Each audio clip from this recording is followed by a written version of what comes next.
Hello guys, welcome back to this channel. In today's video, I'm going to show you how we can track and fix issues on Samsung Galaxy phone, especially on Samsung Galaxy phone with Android 13 and 14. Okay, let's get into it. First thing first, we can open our settings application, and after that we have to go to the device care. This one, guys, click on this device care, and here you need to select the diagnostics. With this diagnostics feature, we'll be able to check and fix issues on our Samsung Galaxy phone. You have to select the phone diagnostics, and here you can test all functions in your Samsung Galaxy phone by tapping on the test all, or you can also test a function individually by tapping its icon. And for instance, I'm going to check my button, for example.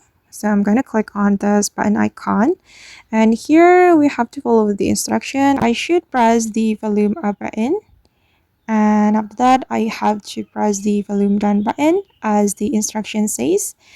Then the last one, I should press the side button.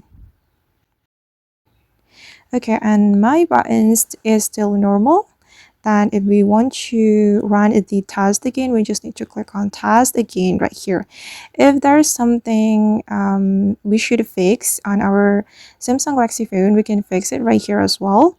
And since my function is normal, so I don't need to fix any problem. Alright guys, and that's how we can track and fix issues on Samsung Galaxy phone. I hope this tutorial will be useful for you. Thank you so much for watching, and see you in the next video.